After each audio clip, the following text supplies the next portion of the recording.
উর্মিকে প্রাণে মারতেই ডক্টরের ছদ্মবেশ নিয়ে রুডি উর্মির কেবিনে ঢুকে পড়ে। ওদিকে পর্দার আড়ালে দীপা যে অসুস্থভাবে শুয়ে আছে সেটা জানতো না রুডি। উর্মির দিকে ঝুঁকে বলে, ডিয়ার কাকিয়া, তোমাকে তো শেষ হতেই হবে। তুমি বেঁচে থাকলে আমাদের অনেক প্রবলেম হতে পারে, তাই তোমাকে আগে শেষ করব।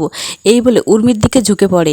আর অন্যদিকে দীপা পর্দার আড়াল থেকে হঠাৎই তার ঘুম ভেঙে যায় এবং সে ডাক্তারের দিকে তাকিয়ে সে বোঝার চেষ্টা করে সেখানে কে আছে। হঠাৎই দীপা দেখতে পায় রুডি উর্মির দিকে ঝুঁকে আছে, উর্মিকে মারার চেষ্টা করছে। দীপা বলে, ওই গঠনটা আমার চেনা, ওটা কি রুডি? এটা বলে দীপা ওঠার চেষ্টা করার বলে, ঠাকুর আমাকে শক্তি দাও, আমি তো উঠে বসতেও পারছি না। ওদিকে দেখা যায় রুডি উর্মির হাতে থাকা লাইফ সাপোর্টগুলো সবই একে একে খুলে ফেলতে থাকে। ওদিকে দীপা নিজের শরীরে কোনো শক্তি নেই সেটা দেখেই সাইডে থাকা একটা কাঁচি নিয়ে সে উঠে আসতে থাকে। অন্যদিকে দেখা যায় রুডি কিন্তু তৎক্ষণাৎ উর্মির মুখের থেকে অক্সিজেন মাস্কটা খুলে দেয়। আর তখনই দীপা রুডির পায়ে ছুরি দিয়ে আঘাত করে এবং রুডি বলে, দীপা সেনগুপ্ত এখানে, আমি তো ভাবতেই পারিনি। তারপরে দেখা যায় রুডি সেখান থেকে পালানোর চেষ্টা করলে দীপা রুডির পাটা জোরে চেপে ধরার চেষ্টা করে, কারণ দীপার গায়ে একটুও শক্তি নেই। রুডি শেষমেশ নিজেকে ছাড়াতেই একটা ক্লোরোফর্ম স্প্রে করে দেয় দীপার মুখের উপরে। দীপা সেখানে অজ্ঞান হয়ে পড়ে থাকে। রুডি যখনই দেখতে পায় দীপা অজ্ঞান হয়ে গেছে তখন দীপাকে বলে, দীপা সেনগুপ্ত, তুমি যে এই ঘরেতে আছো সেটা আমি কী করে বুঝবো? তবে ভালোই হয়েছে, দুজনকে একসাথে শেষ করবো। তবে কাকে আগে মারবো, তোমাকে না তোমার বোনকে? ওদিকে রুডি উর্মিকে স্ট্রেচারের নিচে ঢুকিয়ে পর্দার আড়াল করে সেখান থেকে বেরিয়ে যায় এবং রুডির পায়ে যে আঘাত লেগেছিল, দীপা যে আঘাত করেছিল, সেই আঘাত থেকে রক্ত ঝরতে থাকে এবং জুতোর ছাপ হিসেবে রক্তর দাগ লাগতে লাগতে বাইরে যায়। সেটা লক্ষ্য করে ছোট লাবণ্য সবাইকে বলে, এটা তো রক্তের দাগ, এই কেবিন থেকে বেরিয়েছে।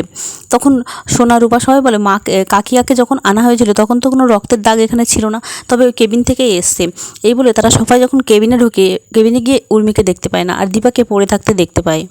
ডাক্তার কেবিনে ঢুকে উর্মিকে দেখতে পায় না। প্রবীর সেনগুপ্ত বলে, আমাদের ছোটো বৌমা কোথায়? তখন ডাক্তার বলে, সেটা তো আমরা জানি না, তবে সূর্য বলে ওঠে, একজন ওয়ার্ড বয় ঢুকেছিল, কিন্তু বেরোনোর সময় সে একটা খালি টেচার নিয়ে বেরিয়েছিল। তারপরে দেখা যায় দীপার জ্ঞান ফিরতেই দীপা বলতে থাকে, রুডি নিয়ে গেছে উর্মিকে। তার কিছুক্ষণ পরেই দেখা যায় রূপার ফোনে একটা আনওয়ান নাম্বার থেকে ফোন আসে। রূপা বলে, দাদুভাই এটা তো অন্য নাম্বার, অচেনা নাম্বার থেকে ফোন এসছে। প্রবীর সেনগুপ্ত বলে, তাড়াতাড়ি ধরো। ফোনটা রিসিভ করতেই অপর সাইড থেকে রুডি হাসে আর বলে, কে? শালি সাহেবা। রুডি রূপাকে বলে, ফোনটা আমার শাশুমাকে দাও। দীপা ফোনটা ধরতেই বলে, শাশুমা আমি তোমার জামাই। তারপর দেখা যায় দীপা বলতে থাকে, উর্মি কোথায়? রুডি বলে, আমি উর্মিকে 10 টুকরো, না 10 টুকরো নয়, 20 টুকরো করবো, টুকরো টুকরো করে গঙ্গার জলে ভাসিয়ে দেবো। রুডি দীপাকে বলে, বোনকে বাঁচাতে হলে এখানে তোমাকে আসতেই হবে। দীপা বলে, আমি আসবো, আমার বোনকে বাঁচাতে হলে আমি জমির দক্ষিণ দুয়ারেও যেতে পারি। ওদিকে রুডি বলে, সেটা না হয় আপনি যেতে পারেন, কিন্তু আপনার বোন তো আপনাকে ভালোবাসে না। রুডি দীপাকে ধমক দিয়ে বলে, ন্যাকামি বন্ধ কর, আর যেটা বলছে সেটা কর, আর সাথে কাউকে আনবি না, আনলে কিন্তু তোর বোনকে আমি এখানেই শেষ করে দেবো। কুন্তলা রুডির কাছে আসলে সে দেখতে পায় উর্মিকে সে তুলে নিয়ে এসছে। আর রুডিকে বলে, তুমি এখনও ওর হাত পাগুলো বাঁধোনি? রুডি বলে, ও তো এইভাবেই পড়ে আছে অনেকক্ষণ থেকে। তখন কুন্তলা বলে, ও যদি জ্ঞান ফিরে এখান থেকে পালিয়ে যায়? তখনই দেখা যায় উর্মিকে ওই অবস্থায় চেয়ারের সাথে হাত পা বেঁধে রেখে দেয়। উর্মির জ্ঞান ফেরায় চোখ মুখে জল দিয়ে কুন্তলা। তারপরে দেখা যায় উর্মি হাসতে থাকে, একবার কান্না করতে থাকে। কুন্তলা রুডিকে বলতে থাকে, রুডি এর কি মাথা ফাতা গেছে? একবার হাসছে একবার কাঁদছে, কিন্তু দেখো আমরা যেটা বলছি স্পষ্ট শুনতে পাচ্ছে। তখন উর্মি বলে, আমার সাথে এটা হওয়াই দরকার ছিল, যে অন্যায়টা আমি তোমাদের সাথে মিলে করেছি, তার জন্য এই শাস্তিটা আমার প্রাপ্য।